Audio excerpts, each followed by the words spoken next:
আজ সকাল সকাল রান্নাটা হয়নি, একটু দেরিতে করছি। তার কারণ আজ মেয়ের হাফ ছুটি। আজ থেকে ওদের সেকেন্ড টার্ম পরীক্ষা হয়ে ছুটি পড়লো। মহালয়া থেকে ওদের প্রায় ছুটিটা পড়ে যায়। দেখো এদিকে সব রান্নার গুছিয়ে নিয়েছি। আর ওরা যেহেতু 12:30টার সময় চলে আসবে, ছেলে মেয়ে একসাথে চলে আসবে, তো রান্নাটা দেরি করছি। আর হাজব্যান্ডও আজ একটু দেরিতে যাবে। এদিকে থালকুনি শাক রান্না করছি, একটু আলু বেগুন দিয়ে আর বড়ি দিয়ে করেছি থালকুনি শাক। আর করব ওল দিয়ে মাছের ঝোল, ভাত, তেলের বড়া আর একটু ডাঁটা ভেজে নেব। আর এই ওল দিয়ে মাছের ঝোলটা এখন যে কি ফেভারিট হয়ে গেছে না, আর কি বলবো। কিছুই দিয়ে না, শুধু মাছটা ভেজে ওর মধ্যে ওই একটু কালো জিরা কাঁচা লঙ্কা ফোড়ন দিয়েছি। আর ওলগুলো সেদ্ধ করে রেখেছিলাম আগে থেকে, ওটা দিয়ে দিয়েছি। আর তার মধ্যে দেবো একটু টমেটো। আর এইখানে আমি নিয়ে নিয়েছি ওই সব গুঁড়ো মশলাগুলো, মানে জিরে, ধনে আর হলুদ গুঁড়ো।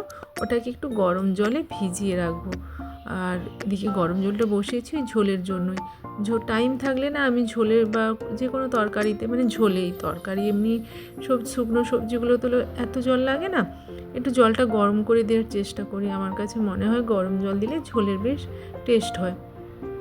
দেখো যেটা বললাম, আর কিচ্ছু দেবো না, একদম কম তেল মশলাতে শুধু টমেটো আর ওই জিরে ধনে দিয়ে এই মাছের ঝোলটা এখন সবারই খুব ভালো লাগে। আর মানে আলু দিয়ে তো আমরা খেয়েই থাকি, অনেকে অবশ্য খেয়েছো হয়তো ওল দিয়ে মাছের ঝোল, আদা পেঁয়াজ রসুন দিয়ে করে অনেকে, কিন্তু আমার কাছে এই একদম প্লেনটা খুব ভালো লেগেছে, আমাদের বাড়ির সবার কাছে। আর এদিকে দেখো তিলের বড়াটা বসিয়ে দেবো। আর এই কড়াইটা দেখে আবার কেউ ভেবো না, এই কড়াইটার কিন্তু ভীষণ কদর, কারণ এটা ওয়েস্ট বেঙ্গল থেকে আনা, এই ফ্লাইটে করে এসেছে। আগের বারে যখন বাড়ি গিয়েছিলাম তখন মায়েদের বাড়িতে দেখি হয়, মানে লোহার কড়াইতে রান্না হয়। তো কড়াইটা আমি ভাবলাম যে একটা লোহার কড়াই নেবো। এখানে না ভীষণ পাতলা পাতলা লোহার কড়াই পাওয়া যায়, তো সেই জন্য ওটার মা বললো যে ঠিক আছে এটা নিয়ে যা।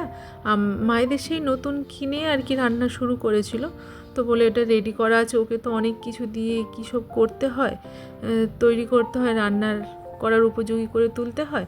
তো মায়েদেরটা দিয়ে দিয়েছে আর মারা নতুন নিয়ে নিয়েছে। এদিকে আমার রান্না কমপ্লিট, ওকে বলতে এলাম, এসে দেখছি ও কলে ব্যস্ত, সেই জন্য আবার দরজা লাগিয়ে চলে গেলাম। তিল ভাজাও প্রায় হয়ে এসেছে। আর তিলটা না একটু ধীরে ধীরে মানে করতে হয়, স্লো ফ্লেমে করতে হয়। আমার রান্নাও প্রায় কমপ্লিট। আমাকে যে হেল্প করে ও চলে এসেছে, ও ঘরটা সব গুছিয়ে দিয়েছে। মানে একজন ঘর ঝাড়ু টাড়ু মেরে দিয়ে যায়, আর বাসন ধোয়াটাও পরে আসে দুপুরের দিকে, কেন লাঞ্চের পর আমি বলি যে লাঞ্চের পর এলে সুবিধে হয়। তো ও অনেক আগে থেকে করে রয়েছে। আর আগে আমি ঘরটর মুছে নিতাম, কিন্তু এখন আর পাচ্ছি না বলে তাই আবার রাখা হয়েছে।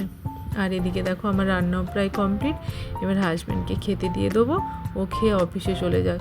আজকের যা যা হয়েছে তোমাদেরকে তো দেখালাম, আর সব রান্নাগুলোই কিন্তু দারুণ হয়েছিল।